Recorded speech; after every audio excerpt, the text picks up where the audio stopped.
আমি এখন আছি আওয়ামী লীগ সভাপতি শেখ হাসিনার কার্যালয়ে। তবে শেখ হাসিনা এখানে উপস্থিত নাই। একটা সময় ছিল যখন এই স্থানটিতে আওয়ামী লীগের নেতা নেত্রীরা এসে ভিড় জমাতো, মনোনয়ন প্রত্যাশীরা এখানে আসতেন নেত্রীকে খুশি করার জন্য। তবে 5 আগস্টের পর এই কার্যালয়টি এখন ভূতুরে অবস্থা। ভূতুরে বাড়ি যেরকম থাকে ঠিক সেই রকমই এখন এই জায়গার অবস্থা। এখন আমি আছি তৃতীয় তলায়। এই ফ্লোরটিতে মোটামুটি আগুনের ছাপ কিছুটা কম দেখা গেলেও অন্য যেই সকল ফ্লোরগুলো রয়েছে সেই ফ্লোরগুলোতে আগুনের ছাপ অনেক পরিমাণে রয়েছে। এটি যে ভেঙে ফেলা হয়েছে, ভেঙে ফেলার পর যে ধ্বংসস্তূপ সেটি এখন পর্যন্ত রয়ে গেছে। এখানে দেখতে পাচ্ছেন শেখ হাসিনার পিতা শেখ মুজিবের পোস্টার এখানে রয়েছে। এটি শতবর্ষ যখন হয়েছিল শেখ মুজিবের, সেই সময় এই পোস্টারটি লাগানো হয়েছিল। এবং আমি এখন সিঁড়ি দিয়ে উপরের দিকে যাচ্ছি। এখানে যে ধ্বংসস্তূপ সেটি আহ, স্পষ্টভাবে দেখা যাচ্ছে এবং আপনাদেরকে একটু সামনে পেছনের ক্যামেরাতে দেখাই। এই যে এখানে যে আগুন দেওয়া হয়েছিল সেই আগুনের ক্ষতচিহ্ন এখন পর্যন্ত রয়ে গেছে।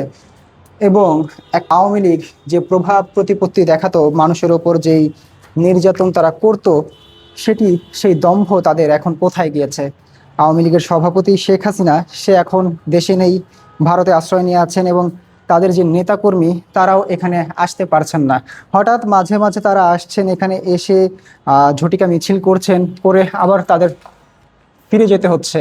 তাদের যে কার্যালয়, যেখানে এক সময় তারা এখানে এসে ঘন্টার পর ঘন্টা দিনের পর দিন থাকতো, সময় কাটাতো, সেই কার্যালয়েও তারা এখন আসতে পারছেন না।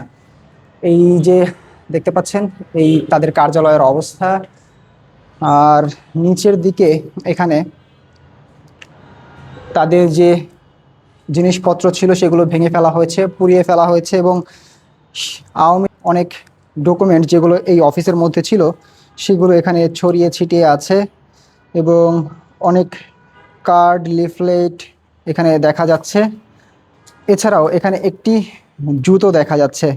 জানি না এই হয়তো শেখ হাসিনার হতে পারে অথবা অন্য কারো হতে পারে, তবে জুতোটি দেখে বোঝা যাচ্ছে যে এই জুতোটি কোন এক মহিলার জুতো।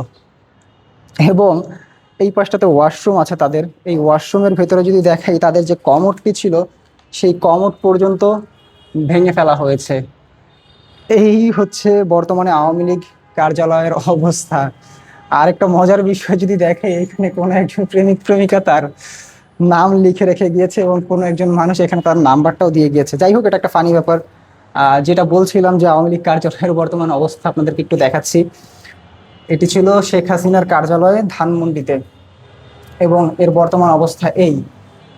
আর প্রত্যেকটি ফ্লোরেরই সেম অবস্থা, সবগুলো প্রায় কাছাকাছি। তো ওইগুলা না দেখে আমি আরেকটা জিনিস দেখাই, সেটা হচ্ছে এখান থেকে আমরা বর্তমানে অক্সিজেন পাচ্ছি, অক্সিজেন প্রডিউস হচ্ছে এখান থেকে। সেটা কিভাবে?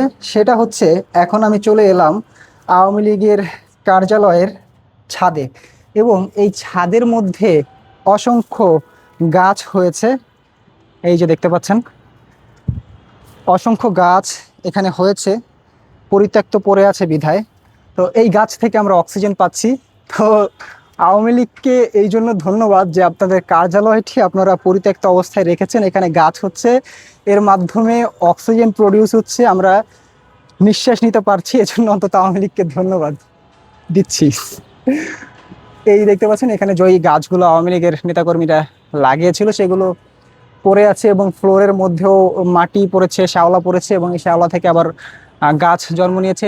এবং এই উপরের দিকেও আরেকটা ছাদ রয়েছে, সেখানেও সেম অবস্থা। ওইখানে কি একটু যাব, ওইখানে গিয়েও একটু দেখাই আপনাদেরকে।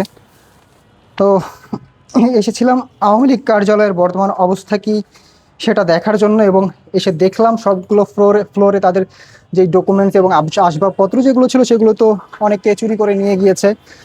আর ডকুমেন্টস যেগুলো ছিল সেগুলো পুড়িয়ে ফেলা হয়েছে। এবং এই হচ্ছে আওয়ামী লীগের কার্যালয়ের বর্তমান অবস্থা। এবং আমি আছি একদম টপ ফ্লোরে, চলে এসেছি একদম ছাদে। এবং এখানে দেখতে পাচ্ছেন বিভিন্ন ঘাস, এগুলো ঘাস ঘাস জন্মেছে এবং এই ঘাস থেকে আবার অক্সিজেন প্রডিউস হচ্ছে, যে অক্সিজেন আমরা পাচ্ছি। এই হচ্ছে আওয়ামী লীগ কার্যালয়ের বর্তমান অবস্থা। তো এতটুকুই আপনাদেরকে দেখানোর ছিল। তবে শেষ পর্যন্ত একটু কথা বলি আওয়ামী লীগকে উদ্দেশ্য করে, সেটা হচ্ছে আপনারা 17 বছর 15 বছর অধিক ক্ষমতায় ছিলেন, যদিও 17 বছর বারবার চলে আসে এই তত্ত্বাবধায়ক সরকার সহ।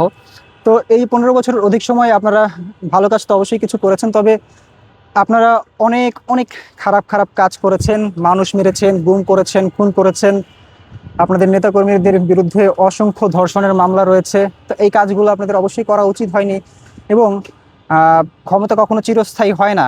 আপনারা দীর্ঘ 15 বছরের অধিক সময় এই দেশের ক্ষমতায় ছিলেন, এখন আপনারা দেশের বাহিরে আছেন, এটা আপনাদের কৃতকর্মের ফল। তো অবশ্যই আপনারা তো আপনাদের কৃতকর্মের ফল ভোগ করছেনই।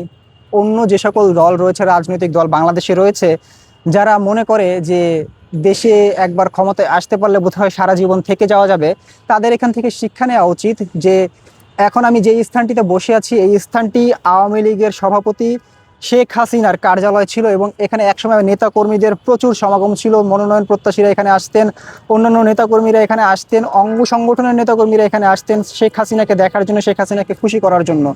কিন্তু এই কার্যালয়টি এখন ভুতুড়ে বাড়ির মতো পড়ে আছে, চারদিকে আসবাবপত্র আগুনে পুড়ে পড়ে আছে, কেউ এখানে আসে না, কেউ না, একটা কোনো মানুষ এখানে আসে না কখনো। আর মাঝে মাঝে ছাত্রলীগ বা আওয়ামী লীগের অঙ্গ সংগঠনের নেতাকর্মীরা এখানে মাঝে মাঝে আসেন, এসে একটা ঝটিকা মিছিল করে চলে যান, পুলিশের কাছে গ্রেফতার হন।